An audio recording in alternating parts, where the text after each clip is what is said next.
بسم اللہ الرحمن الرحیم. السلام علیکم. میں ہوں غفران احمد چشتی اور آپ دیکھ رہے ہیں پروگرام سیاست اور ریاست. ناظرین، ہمارے ملک میں ٹیلنٹ کی کمی نہیں ہے، مگر وسائل محدود ہونے کی وجہ سے بہت سا ٹیلنٹ ضائع ہو جاتا ہے. ہمارے میدان کمرشل ہو چکے ہیں، ہمارا کلچر ماند پڑ چکا ہے. پاکستان تحریک انصاف کی حکومت نے ایک اہم قدم اٹھایا ہے. انہوں نے اسپورٹس اینڈ کلچرل ونگ قائم کیا ہے، جس میں وہ نوجوانوں کی تربیت کریں گے اور ہمارے کلچر کے فروغ کے لیے مددگار ثابت ہوں گے. اس موضوع پر گفتگو کرنے کے لیے آج ہمارے ساتھ اسٹوڈیو میں موجود ہیں رانا سیف اللہ سیفی، جنرل سیکرٹری انصاف sports and cultural wing, metropolitan city Rawalpindi.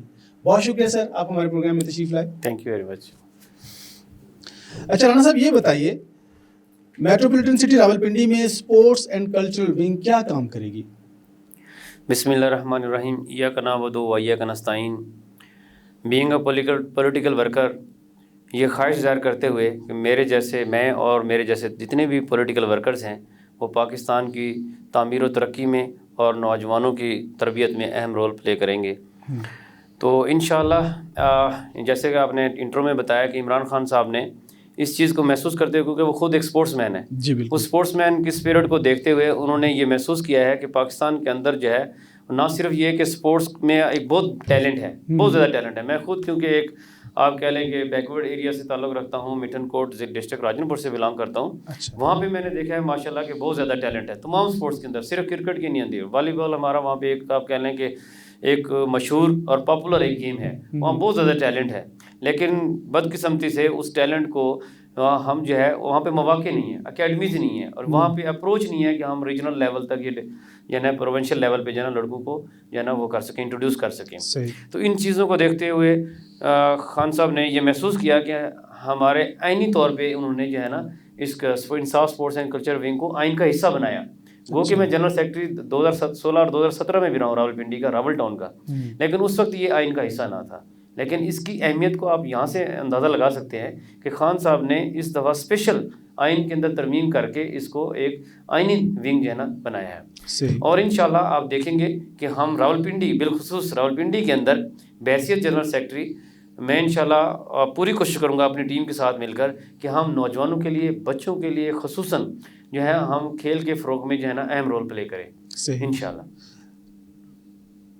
کھیلوں کے میدان اکثر کمرشل ہو چکے ہیں، ہمارے بچے وہاں نہیں کھیل سکتے، اس حوالے سے آپ کیا اقدامات کر رہے ہیں؟ میں خود پنڈی میں بہت کرکٹ کھیلا ہوں، ہارڈ بال. تمام راولپنڈی کے گراؤنڈز میں کرکٹ کھیلا ہوں 2013 سے 2017 تک. اور یہ انفارچونیٹ ہے جیسے جیسے ہم نے دیکھا کہ میرے ہاں قریب ہی ڈگری کالج میں بہت سارے بچے نوجوان جو ہے نا شام کو ایک تفریح تھی وہاں پہ کھیلتے تھے، ایک ہیلتھی ایکٹیویٹی ہو جاتی تھی بچوں کی. لیکن ان گراؤنڈز کو کمرشل تو کر دیا گیا ہے، یہ ایک اچھی خوشائن بات بھی ہے، لیکن دوسرے اینڈ پہ اس کے نقصانات بھی بہت ہیں. لیکن پچھلی گورنمنٹ نے ان بچوں کے لیے، ان نوجوانوں کے لیے کوئی الٹرنیٹ گراؤنڈز نہیں دیے. اگر تو ان کو الٹرنیٹ گراؤنڈز دیتے اور پھر ان کو اسٹیڈیم کی شکل دے دیتے پھر تو کوئی مذائقہ نہیں تھا. لیکن ان کو اسٹیڈیمز بنانے کے بعد یہ بھی کمرشل ہیں. میں خود کرکٹ کھیلا ہوں تو ہم وہاں پہ پر ڈے کے حساب سے ڈے کھیلتے تھے، تب بھی ہم پیمنٹ کرتے تھے وہاں پہ 8 سے 10,000 روپے. اور اگر نائٹ ہم میچ کھیلتے تھے 2020، آپ امیجن کریں وہاں پہ 20,000 ہمیں پے کرنا پڑتا تھا. تو مجھے بتائیں آج ایک اسٹوڈنٹ جو ٹیلنٹڈ ہے وہ کیسے جیب سے 2,000 روپے ایک میچ کا پے کرے گا؟ یہ بہت مشکل ہے. ہم یعنی کہ جو ٹیلنٹ ہے اس کو وہیں پہ اس کے ٹیلنٹ کو جو ہے نا ہم وہ کر رہے ہیں، نظر انداز کر رہے ہیں. نہ صرف نظر انداز کر رہے ہیں بلکہ برے طریقے سے جو ہے نا اس کو کک آؤٹ کر رہے ہیں کہ وہ ہماری اسٹریم لائن میں نہ آ سکے. لیکن ہم انشاءاللہ، میں آپ سے وعدہ کرتا ہوں بیسک جنرل سیکرٹری انصاف اسپورٹس اینڈ کلچر ونگ، ہم انشاءاللہ ان گراؤنڈز کو ان بچوں تک ان کی رسائی کرائیں گے جن بچوں کی ایکسیس نہیں ہے وہاں تک. اور انشاءاللہ نئے سے نئے گراؤنڈز جو ہے نا ہم ان کے لیے بنائیں گے. اور انشاءاللہ بچوں کو ہم اپنے نوجوان، جو کہ آپ کہہ لیں کہ میں بینگ اے ٹیچر بھی ہوں، میں سمجھتا ہوں کہ بچے آج کل ہمارے جو ہیں وہ انڈور گیمز میں مجبوراً انڈور گیمز کی طرف چلے گئے ہیں. اور لیکن میں انشاءاللہ وعدہ کرتا ہوں آپ سے اپنی ٹیم کے ساتھ مل کر ہم بچوں کو دوبارہ سے کھیلوں کی سرگرمیاں جو ہے نا ہم فراہم کریں گے انشاءاللہ. کلچر کو کس طرح آپ پروموٹ کریں گے؟ کلچر ایک بہت وسیع ایک آپ کہہ لیں ٹاپک ہے جو کہ بدقسمتی سے اس کو نظر انداز کیا گیا ہے، اور اس کو فروغ دینے میں اہم کوئی رول ابھی تک میں نے نہیں دیکھا کسی نے پلے کیا ہو.